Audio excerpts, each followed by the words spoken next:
Hakika masiku ambayo kwamba yatakayokuwa imekurubiana na kiyama, huko kutakuwa kuna fitna nyingi sana, ka qita'i al-layli al-mudhlim. Fitna hizo itakuwa ni kama kipande cha giza ambalo kwamba giza zito sana, ka qita'i al-layli al-mudhlim, kama kipande cha giza chenye giza zito sana.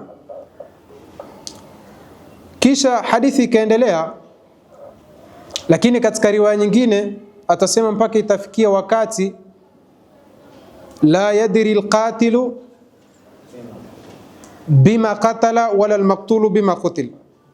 Mtu aloua atakuwa hajui ameua kwa ajili gani, na mtu ambaye kwamba atakayekuwa ameuawa pia atakuwa hajui amefanya nini, ameuawa kwa ajili gani. Angalia, subhanallah, muujiza maneno ya Mtume Muhammad sallallahu alayhi wa alihi wasallam. Wewe sasa hivi soma hali ya ulimwengu ambao kwamba tunaoishi. Aghlabia ya watu ambao kwamba wanaua, ukiwauliza mnaua kwa ajili gani, hajui.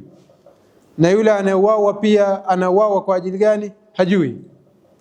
Kutolea mfano tu, angalia matukio ambayo kwamba yanaendelea hapa Sudan.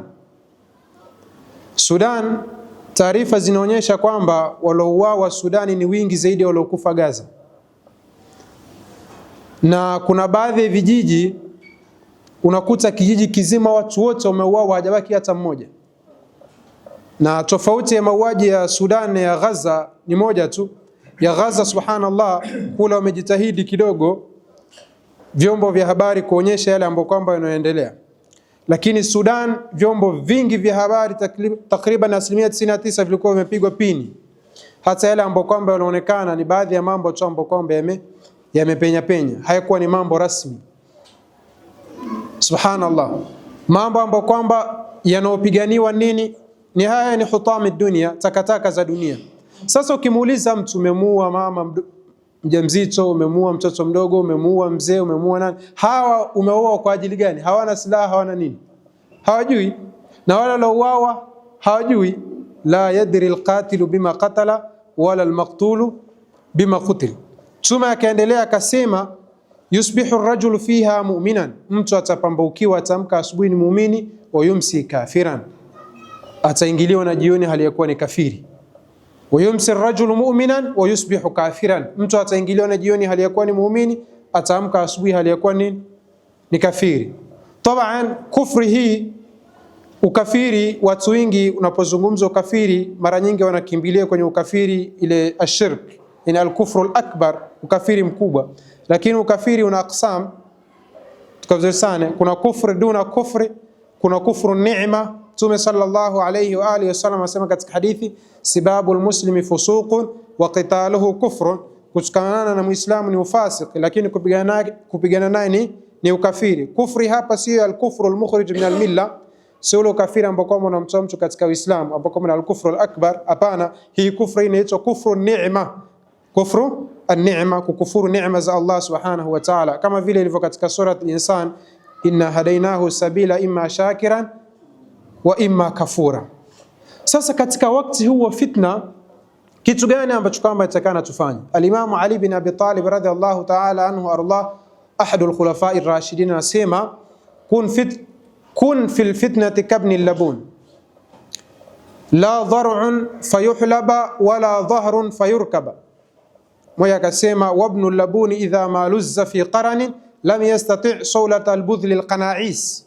Nasema Imam Ali, kun fil fitnati, kuwa wakati wa fitna, kabni al-labun, ni kama mtoto angamia mdogo yule ambao kwamba bado hajapevuka, mdogo kabisa. La dhar'un fayuhlaba, hana chuchu za kukamuliwa. Kwa maana wakati wa fitna usiwe ni kama ngamia mpevu au ng'ombe mpevu ambaye kwa mwenye maziwa, ambaye kwamba watu wa fitna wanakuja kufanya kumkamua kwa maslahi yao. Wala dhahrun fayurkaba, wala mtoto wa ngamia mdogo ule hana mgongo wa kufanya nini, wa kupandwa. Maana yake wakati wa fitna usiwe ni kipando wewe ambacho kwamba kinawabeba watu wa nini, kinabeba watu wa fitna, kinabeba ajenda za fitna, kinabeba ajenda za mabeberu kwa ajili ya maslahi yao.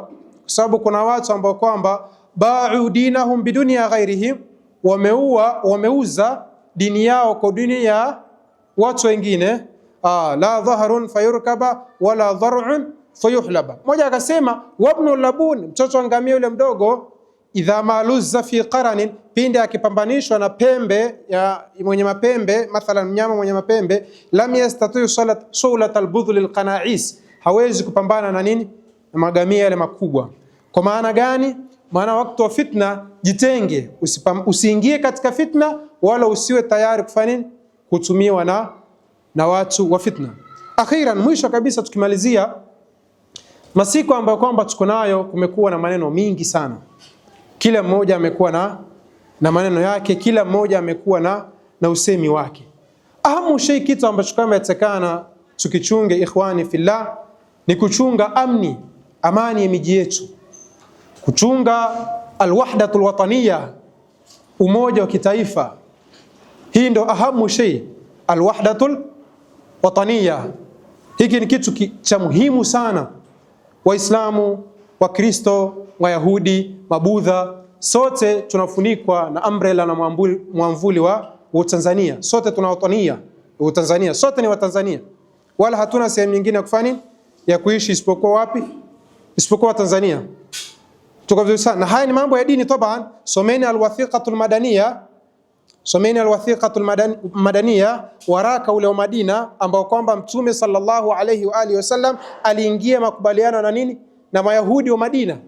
Angalia haki ambazo kwamba alizowapa Wakristo wa Madina, angalia haki ambazo kwamba walizofanya nini, walizopewa. Someni kisa cha Saidina Umar radhiallahu ta'ala anhu warḍah, alipoenda kufungua nini, Qudsi, aliingia kaswali katika kanisatul qiyama, na akaliacha kanisa kwa wenyewe. Kwa hivyo masala ya alwahdatul wataniya haimaanishi kwamba mtu ni unatumika au nini, la, ni kitu ambacho kama ni katika samimu din, kiko ndani ya nini, ndani ya dini. Lakini na wale watu ambao kwamba wenye kuleta chokochoko na fitna hizi wakome, kwa sababu hizi fitna wakati ambapo kwamba zitakapowaka sawa sawa, wao hawatosalimika, sote tutaungua, wataungua wao na sisi. Tuliona matukio ya karibuni tu hapa, mfano wa Sudan nimetoa. Sudani watu walipiga kelele, Umar al-Bashir dikteta, amekaa muda mrefu kadha kadha, yalla wamemtoa nani? Umar al-Bashir. Sasa Sudani imegeuka kwa nini? Gaza namba 1. Tuko vizuri sana. Umar al-Bashir ametulia.